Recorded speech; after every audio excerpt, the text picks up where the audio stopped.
BBC বাংলার অধিবেশন প্রবাহতে আপনাদের স্বাগত। আজ আপনাদের সাথে লন্ডন স্টুডিও থেকে আছি মানসী বড়ুয়া, আর ঢাকায় আমার সাথে থাকছেন আকবর হোসেন।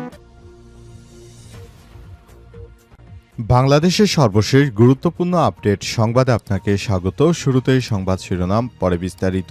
প্রথমেই জানাবো আমাদের হাতে থাকা সর্বশেষ গুরুত্বপূর্ণ সবথেকে তাজা আপডেট সংবাদ। ঢাকা বরিশাল মহাসড়ক অবরোধ, দক্ষিণ অঞ্চল অচল করে দেওয়ার হুঁশিয়ারি আওয়ামী লীগের। শেখ হাসিনার মামলার রায় ঘোষণাকে কেন্দ্র করে মাদারীপুরে সড়ক এলাকায় গাছ ফেলে অবরোধ করেছে কার্যক্রম নিষিদ্ধ হওয়া আওয়ামী লীগের নেতাকর্মীরা। এতে বন্ধ করে দেওয়া হয়েছে সড়কে যান চলাচল। আজ রোববার 16 নভেম্বর ভোর থেকে বরিশাল মহাসড়কের ডাসার উপজেলার গোপালপুর এলাকায় এই ঘটনা ঘটে। এরপর জানাবো রাজধানীর বিভিন্ন স্থানে বড় পর্দায় সরাসরি সম্প্রচার করা হবে শেখ হাসিনার ফাঁসি রায়। গণ অভ্যুত্থানের সময় সংগঠিত মানবতাবিরোধী অপরাধের ঘটনায় ক্ষমতাচ্যুত প্রধানমন্ত্রী শেখ হাসিনা সহ 3 আসামির বিরুদ্ধে করা মামলার রায় ঘোষণা করা হবে সোমবার 13 নভেম্বর। বিচারপতি মোহাম্মদ গোলাম মর্তুজা মজুমদারের নেতৃত্বাধীন 3 সদস্যের আন্তর্জাতিক অপরাধ ট্রাইব্যুনাল এক বৃহস্পতিবার 13 নভেম্বর এই মামলার রায়ের এই দিন ধার্য করেছে। ট্রাইব্যুনালের অপর 2 সদস্য হলেন বিচারপতি মোহাম্মদ শফিউল আলম মাহমুদ ও বিচারপতি মোহাম্মদ মহিতুল হক এনাম চৌধুরী। এদিকে দেশের অভ্যন্তরে শেখ হাসিনা রায় ঘিরে একটি মহল নৈরাজ্যের সৃষ্টির পায়তারা করছে বললেন মির্জা ফখরুল। শেখ হাসিনা রায় ঘিরে দেশে আতঙ্ক বিরাজ করছে। রায় ঘিরে একটি মহল নৈরাজ্য সৃষ্টির পায়তারা করছে বলে অভিযোগ করেছেন বিএনপির মহাসচিব মির্জা ফখরুল ইসলাম আলমগীর। জানাবো ভোটারদের কেন্দ্রে আনা ও নিরাপদ নির্বাচনী পরিবেশের জন্য দলগুলোর সহযোগিতা গুরুত্বপূর্ণ বললেন সিইসি। ভোটারদের কেন্দ্রে আনা এবং নিরাপদ নির্বাচনী পরিবেশের জন্য দলগুলোর সহযোগিতা গুরুত্বপূর্ণ বলে জানিয়েছেন প্রধান নির্বাচন কমিশনার সিইসি এএমএম নাসিরুদ্দিন। আজ আসন্ন ত্রয়োদশ জাতীয় সংসদ নির্বাচনকে সামনে রেখে 12টি রাজনৈতিক দলের সঙ্গে সংলাপে তিনি এসব কথা বলেন। এবং সর্বশেষ জানাবো আলেম ওলামাকে নিয়ে অশোভন মন্তব্য না করার আহ্বান জামাত আমিরের। কোনো বিজ্ঞ আলেম ওলামাকে নিয়ে কোনো অশোভন মন্তব্য না করার আহ্বান জানিয়েছে বাংলাদেশ জামাত ইসলামের আমির ডা শফিকুর রহমান। রোববার নিজের ভেরিফাইড ফেসবুক আইডিতে এক পোস্টে তিনি এসব কথা জানান। প্রিয় দর্শক, এতক্ষণ শুনছিলেন সংবাদ শিরোনাম, এবারে বিস্তারিত। তবে তার আগে বন্ধুরা অনুরোধ থাকবে এই সংবাদটিতে একটি লাইক দিন। এই চ্যানেলে আপনি নতুন হয়ে থাকলে আমাদের সংবাদটি দেখতে দেখতে চ্যানেলটি সাবস্ক্রাইব করে রাখুন। কমেন্ট করে বন্ধুরা আপনার মূল্যবান মতামত জানিয়ে দিন আপনি বিশ্বের কোন দেশ থেকে বা বাংলাদেশের কোন স্থান থেকে আমাদের সংবাদটি দেখছেন এবং শুনছেন। আর বন্ধুরা সংবাদটি আপনার সোশ্যাল মিডিয়া ফেসবুকে শেয়ার করে বন্ধুদেরও দেখার সুযোগ করে দিন। আর গাজা যুদ্ধে আপনি যদি নিরীহ ফিলিস্তিনিদের ভালোবেসে থাকেন কমেন্টে ইয়েস লিখে বিশ্ববাসীকে জানিয়ে দিন। ঢাকা বরিশাল মহাসড়ক অবরোধ, দক্ষিণাঞ্চল অচল করে দেওয়ার হুঁশিয়ারি আওয়ামী লীগের। শেখ হাসিনার মামলার রায়কে কেন্দ্র করে মাদারীপুরে সড়কে গাছ ফেলে অবরোধ করেছে কার্যক্রম নিষিদ্ধ আওয়ামী লীগের নেতাকর্মীরা। এতে বন্ধ হয়ে গেছে শহরে যান চলাচল। রোববার 16 নভেম্বর ঢাকা বরিশাল মহাসড়কের ডাসার উপজেলার গোপালপুরে এই ঘটনা ঘটে। প্রত্যক্ষদর্শীরা জানিয়েছে ভোরে দলীয় নেতাকর্মীদের নিয়ে ঢাকা বরিশাল মহাসড়কে গোপালপুরে জড়ো হন মাদারীপুর জেলা আওয়ামী লীগের সদস্য ও কালকিনি উপজেলা পরিষদের সাবেক চেয়ারম্যান মীর গোলাম ফারুক। পরে সড়কের বিভিন্ন স্থানে গাছ ফেলে ও টায়ার জ্বালিয়ে অবরোধ করেন তারা। 17 নভেম্বর শেখ হাসিনার মামলার রায় ঘোষণা করা হলে দক্ষিণাঞ্চলে অচল করে দেওয়ার ঘোষণা দেন নেতাকর্মীরা। এদিকে ঢাকা বরিশাল মহাসড়কে যান চলাচল বন্ধ থাকায় ভোগান্তিতে পড়েন যাত্রী ও চালকরা। খবর পেয়ে উপজেলা বিএনপি, জামাতের নেতাকর্মী, ফায়ার সার্ভিস ও হাইওয়ে থানা পুলিশ সড়ক থেকে গাছ সরিয়ে যান চলাচল স্বাভাবিক করেছে। মাদারীপুরের মোস্তফাপুর হাইওয়ে থানার ভারপ্রাপ্ত কর্মকর্তা ওসি মামুন আল রশিদ জানিয়েছেন, ঢাকা বরিশাল মহাসড়ক অবরোধ করে একদল দুর্বৃত্ত পুলিশের উপস্থিতি টের পেয়ে তারা সড়ক থেকে পালিয়ে গেছে। বন্ধ হয়ে যাওয়া সড়কে যান চলাচল স্বাভাবিক করতে কাজ করছে পুলিশ ও ফায়ার সার্ভিসের কর্মীরা। এ অবস্থায় সেখানে যেন কোনো ধরনের নিরাপত্তা বিঘ্নিত কোনো ঘটনা না ঘটে সেজন্য সবাইকে সতর্কতামূলক বার্তা দেওয়া হয়েছে। যারা দেশের অভ্যন্তরে থেকে নানা ধরনের নাশকতামূলক কর্মকাণ্ড করবে তাদের বিরুদ্ধে সরাসরি অ্যাকশনে যাবে পুলিশের সদস্যরা। পুলিশের পক্ষ থেকে কোনো দুষ্কৃতকারীকে আর ছাড় দেওয়ার কোনো সুযোগ নেই বলে নিশ্চিত করা হয়েছে। আওয়ামী সন্ত্রাসীরা দেশ জুড়ে বিভিন্ন স্থানে তারা আগুন জ্বালিয়ে দেশটাকে একদম নৈরাজ্যকর পরিস্থিতি তৈরি করেছে।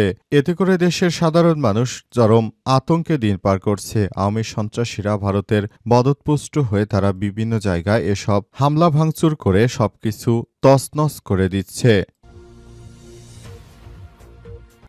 রাজধানীর বিভিন্ন স্থানে বড় পর্দায় সরাসরি সম্প্রচার হবে শেখ হাসিনার রায়। জুলাই গণঅভ্যুত্থানের সময় সংগঠিত মানবতাবিরোধী অপরাধের ঘটনায় ক্ষমতাচ্যুত প্রধানমন্ত্রী শেখ হাসিনার সহ ৩ আসামির বিরুদ্ধে করা মামলার রায় ঘোষণা করা হবে সোমবার ১৭ নভেম্বর। বিচারপতি মোহাম্মদ গোলাম মর্তুজা মজুমদারের নেতৃত্বাধীন ৩ সদস্যের আন্তর্জাতিক অপরাধ ট্রাইব্যুনাল বৃহস্পতিবার ১৩ নভেম্বর এই মামলা রায়ের এই দিন ধার্য করেছে। ট্রাইব্যুনালের অপর ২ সদস্য হলেন বিচারপতি মোহাম্মদ শফিউল আল মাহমুদ ও বিচারপতি মোহাম্মদ মহিতুল হক এনাম চৌধুরী। শেখ হাসিনার মানবতাবিরোধী অপরাধের মামলা রায় সরাসরি সম্প্রচার করবে বাংলাদেশ টেলিভিশন। একই সঙ্গে ঢাকা শহরে বেশ কয়েকটি জায়গায় বড় স্ক্রিনে রায় ঘোষণার সরাসরি সম্প্রচারিত করবে সংস্কৃতি মন্ত্রণালয়। এছাড়াও প্রচার করা হবে আন্তর্জাতিক অপরাধ ট্রাইব্যুনাল ও ফেসবুক পেজেও। শেখ হাসিনার পাশাপাশি এই মামলার অপর ২ আসামি হলেন সাবেক স্বরাষ্ট্রমন্ত্রী আসাদুজ্জামান খান কামাল ও পুলিশের সাবেক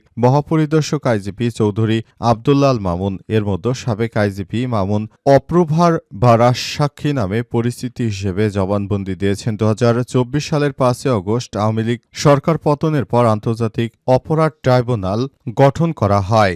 বিচার কাজ অনুষ্ঠিত হচ্ছে সেদিনই। মামলায় শেখ হাসিনার বিরুদ্ধে গ্রেপ্তারি পরোয়ানা জারি করে ট্রাইব্যুনাল। প্রথম দিকে এই মামলায় শেখ হাসিনাই একমাত্র আসামি ছিলেন। চলতি বছরের ১৬ মার্চ এই মামলায় শেখ হাসিনার পাশাপাশি সাবেক আইজিপি চৌধুরী আব্দুল্লাহ আল মামুনকে আসামি করার আবেদন করেন প্রসিকিউশন। রাষ্ট্রপক্ষ ট্রাইব্যুনাল তা মঞ্জুর করে একাধিক সময় বাড়ানোর পর চলতি বছরের ১২ মে চিফ প্রসিকিউটরের কার্যালয়ে মামলার তদন্ত প্রতিবেদন জমা দেয় ট্রাইব্যুনালের তদন্ত সংস্থা। গত ১ জুন শেখ হাসিনা সহ ৩ আসামির বিরুদ্ধে ট্রাইব্যুনালে অনুষ্ঠিত আনুষ্ঠানিক অভিযোগ বা ফরমাল চার্জ দাখিল করে প্রসিকিউশন। আনুষ্ঠানিকভাবে অভিযোগ এই ৩ আসামির বিরুদ্ধে মোট ৫টি অভিযোগ আনা হয়েছে।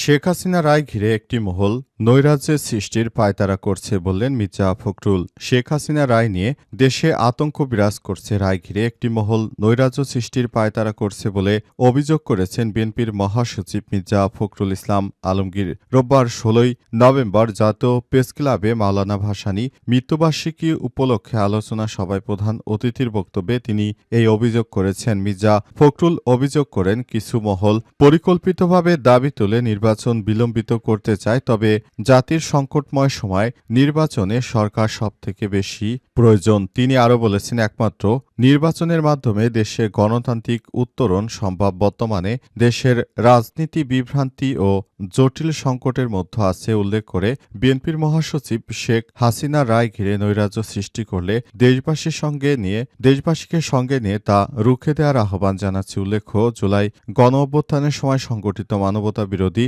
অপরাধের ঘটনায় ক্ষমতাচ্যুত প্রধানমন্ত্রী শেখ হাসিনা সহ ৩ আসামির বিরুদ্ধে করা মামলার রায় ঘোষণা করা হবে সোমবার ১৭ নভেম্বর। বিচারপতি মোহাম্মদ গোলাম মর্তুজা মজুমদারের নেতৃত্বাধীন ৩ সদস্যের আন্তর্জাতিক অপরাধ ট্রাইব্যুনাল বৃহস্পতিবার ১৩ নভেম্বর এই মামলার রায়ের দিন ধার্য করেন। ট্রাইব্যুনালের অপর ২ সদস্য হলেন বিচারপতি মোহাম্মদ শফিউল আল মাহমুদ ও বিচারপতি মোহাম্মদ মহিতুল হক এনাম চৌধুরী। শেখ হাসিনা মানবতাবিরোধী অপরাধের মামলা রায় সরাসরি সম্প্রচার করবে বাংলাদেশ টেলিভিশন। একই সঙ্গে ঢাকা শহরের বেশ কয়েকটি জায়গায় বড় স্ক্রিনে রায় ঘোষণা সরাসরি সম্প্রচার করবে সংস্কৃতি মন্ত্রণালয়। এছাড়াও প্রচার করা হবে আন্তর্জাতিক অপরাধ ট্রাইব্যুনালের ফেসবুক পেজেও।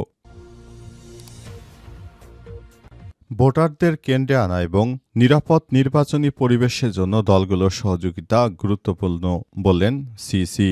আগামী জাতীয় সংসদ নির্বাচন যেদিন অনুষ্ঠিত হবে ওই দিন ভোটারদের বাড়ি বাড়ি থেকে তারপর নির্বাচন কেন্দ্রে আনার জন্য সবথেকে বেশি গুরুত্বপূর্ণ ও দায়িত্বশীল ভূমিকা পালন করতে হবে রাজনৈতিক দলগুলোকে। তাদের সহযোগিতা ছাড়া কোনোভাবেই দেশে সুষ্ঠু সুন্দর নির্বাচন সম্ভব নয়। নির্বাচন কমিশন ইসির পক্ষ থেকে আরও বলা হয়েছে, কেউ যেন এই ধরনের কোনো ঝামেলা করতে না পারে সেজন্য সবসময় সতর্ক অবস্থানে থাকতে হবে আইনশৃঙ্খলা রক্ষাকারী বাহিনীর সদস্যদের। পাশাপাশি নির্বাচন কমিশন মনে করে যারা রাজনৈতিক দল রয়েছেন তারা যেহেতু আগামী নির্বাচনে প্রতিনিধিত্ব করবেন, সুতরাং আপনাদের সবথেকে বড় দায়িত্ব হচ্ছে নির্বাচন কমিশনকে সম্পূর্ণ সহযোগিতা করা, যাতে করে দেশের অভ্যন্তরে কোনো ধরনের সমস্যা তৈরি না হয় সেজন্য প্রতিনিয়ত কাজ করতে হবে। অন্তর্বর্তীকালীন সরকারের প্রধান উপদেষ্টা প্রফেসর ডক্টর মোহাম্মদ ইউনূসের সরকার ইতিমধ্যেই আমাদেরকে যেভাবে নির্বাচন করার বিষয় জানিয়েছেন, আমরা সেইভাবে সর্বোচ্চ প্রস্তুতি নিচ্ছি এবং নতুন নির্বাচন গড়ে তোলার জন্য আমরা একসঙ্গে মিলেমিশে কাজ করছি। সমস্ত রাজনৈতিক দলের কাছে বলতে চাই, যদি ঐক্যে ফাটল ধরান তাহলে কিন্তু ফ্যাসিবাদ আবারও মাথাচাড়া দিয়ে উঠবে। সুতরাং আপনারা নিজেরা হানাহানি করলে দেশের মধ্যে আরও বড় বিশৃঙ্খল পরিস্থিতি তৈরি হবে।